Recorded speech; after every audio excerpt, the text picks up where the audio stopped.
Wah, pemirsa, ini penanyanya tanya terus ini sama yang Blangkon ini. Iya, iya, iya. Yang Blangkon itu form factor ATX ya, yang kemarin kita bahas itu. Iya, iya. Untuk Mobo yang terbaru yang beredar sekarang itu apa ada juga yang pakai yang PCH? kecil-kecil, iya PCH. Wah, Yang iya. single chipset. Iya. Iya. Tentunya pasti ada, ya.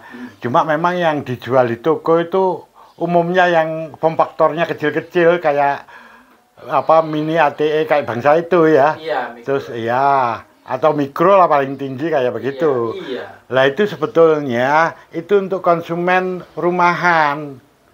Untuk umum dipakai di rumahan. Jadi istilahnya mainstream untuk rumahan gitu. Yang digunakan untuk biasa-biasa saja. Untuk kegiatan-kegiatan rutin keseharian. Iya. Nah, kalau yang form factor ATX itu pasti ada. Itu biasanya untuk komputer-komputer yang butuh performa tinggi, contoh untuk gaming. Nah, untuk gaming itu dia pakai ATX loh, kayak begini ini. Oh iya. Pakai ATX, tapi ini bukan contoh yang benar ya, karena ini yang pakai 2 chipset ya. Iya. Yang single chipset saya kebetulan nggak punya contoh, tapi yang penting di sininya itu. Jadi kalau yang single chipset itu, yang ATX, itu slot PCI Express-nya itu banyak gitu loh. Biasanya digunakan untuk multi kartu grafis. Iya. Ya, kayak begitu. Nah, ini tentu ya memiliki kemampuan yang lebih tinggi daripada yang kecil-kecil itu. Desainnya memang dia didesain untuk performa tinggi gitu. Jadi harganya tentu lebih mahal. Ya. Jadi artinya itu pasti ada. Cuma kalau Anda memang niat untuk membeli itu, ada itu. Tapi yang dijual di toko-toko itu umumnya yang kecil-kecil itu aja. Makanya harganya murah begitu. Dimana kemampuannya terbatas juga gitu. Ya. Oke. Iya ya. Paham ya di sini ya? Iya ya. Oke. Sekarang saya lanjutkan pembicaraan mengenai kompatibilitas ya. Iya. Tentang form factor, yaitu antara case atau casingnya ini dengan PSU dan motherboardnya. Ya, tiga-tiganya itu ada hubungan. Ini penting sekali untuk perencanaan perakitan. Jadi sebelum kita merakit, kita harus merencanakan itu dulu. Masalahnya kalau tidak, nanti akan timbul masalah. Ya, ingat di sini, dari awal saya sebutkan gini. Kesalahan pemilihan case atau casing bisa menimbulkan masalah di belakang hari. Nah, ini saya berikan contoh. Ini case ini adalah case ATX. Sebenarnya dia itu ATX. Ya. Tapi kalau di dalam bahasa umum itu dikatakan case ini middle tower. Ya. Case middle tower itu memang dia digunakan untuk form factor ATX. Ya. Nah, namun cobalah lihat di sini. Ini yang saya pasang bukan ATX loh, ini micro ATX loh. Ya. Kenapa? Begini, saya tunjukkan sekarang yang ATX seandainya saya pasang di sini. Lihatlah. Pas banget. Ya. Bahkan dia itu menjorok ke sana itu.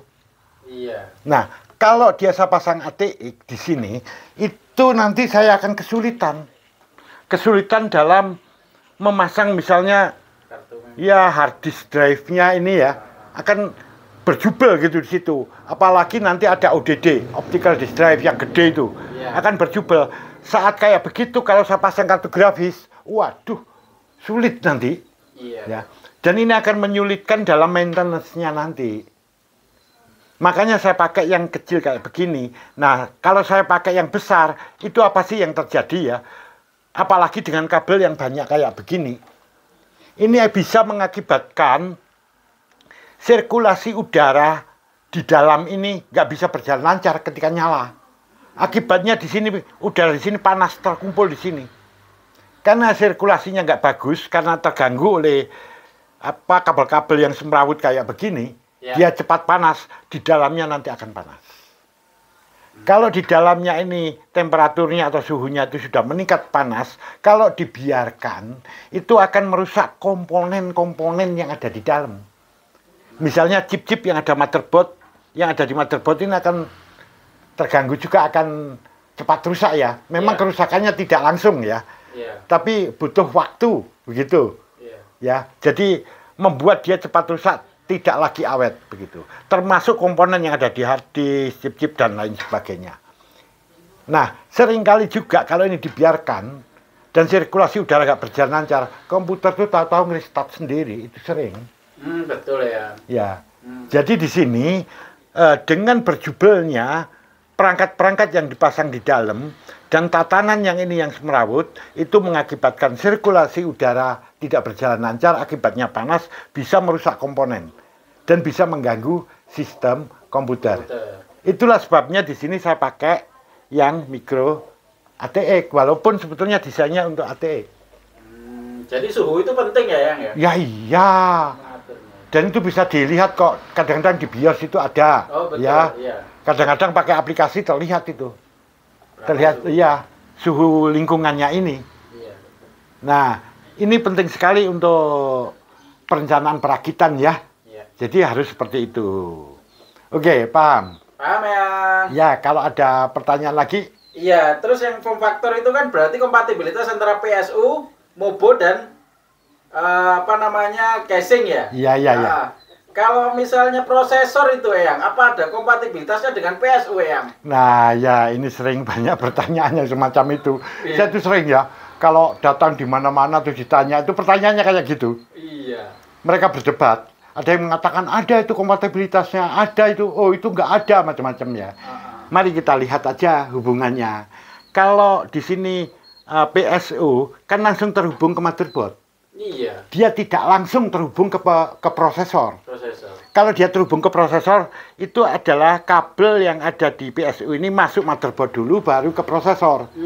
Itu kan ada memang saluran yang dari PSU itu yang langsung khusus untuk prosesor kan ada itu. Ya, 4 pin. Ya, kabel yang 4 pin itu, yang Iya. tambahan tuh. Iya. Yang kabelnya kuning Hitam. sama hitam itu aja Iya, itu. iya. Ya. Iya. Nah, jadi di sini kalau kompatibilitasnya, ya iya dengan motherboardnya. Ya. Terus dengan prosesornya, itu tidak ada kompatibilitas secara langsung, namun ada relasi, ada hubungan. Contohnya begini ya. Setiap prosesor itu memiliki nilai TDP sendiri-sendiri. TDP itu adalah besarnya konsumsi daya listrik yang dibutuhkan oleh prosesor. Jadi boleh dikatakan besarnya konsumsi daya listrik prosesor, kayak begitu. TDP itu singkatan thermal design power atau thermal design point. Nah, setiap prosesor tuh memiliki nilai sendiri-sendiri. Contoh ya, ada yang prosesor itu butuh 45 watt, ada yang 65 watt, ada yang 80 watt, ada yang 90 watt, bahkan ada yang 150 watt. Ya, mari kita lihat hubungannya. Iya. Kalau di sini misalnya dipasang kapasitas PSU 350, sedangkan prosesornya ini butuh 150, bisa berbahaya loh, ya. Karena di sini kan ini juga HDD, optical disk drive, memori utama, motherboardnya sendiri, kartu grafis, itu kan juga perlu daya listrik kan. Betul, betul. Nah, makanya ini ada hubungan dengan prosesor itu sendiri. Kalau semakin tinggi dayanya yang dibutuhkan oleh prosesor, ini harus diperhitungkan dong. Betul. Iya, jadi kalau dia kompatibilitas secara langsung memang nggak ada. Tapi kalau hubungan dia dengan prosesor ada dong di sini. Iya. Nah, ini harus dibedakan ya. Kayak gitu. Oke, paham di sini. Paham yang berarti prosesor yang tinggi jangan dikasih PSU rendah yang murah-murah itu ya. Iya ya, jangan ya. Jadi ini lu lah batuk lagi mulai kemarin. Belum sembuh. Jadi di sini ini patut dicatat hal ini mengenai form factor ini penting untuk dipertimbangkan dalam perencanaan perakitan. Juga penting untuk troubleshooting atau reparasi. Kalau ada yang salah, jangan sekali-sekali ngawur ya. Iya. Misalnya ada masalah di prosesor ini kok di-restart, ganti prosesor sembarangan, jangan dong. Misalnya ganti yang disesuaikan dengan kemampuan power supply, ya. Atau justru power supply-nya lah yang diganti agar lebih tinggi. Tapi kan ada dasarnya penggantian ini. ada dasar ilmunya. Nggak asal main coba-coba kayak begitu. Ya, Iya, ya. ya, oke lah di sini. Ada pertanyaan lagi? Sudah ya. Ya, oke, kita lanjut pada sesi berikutnya.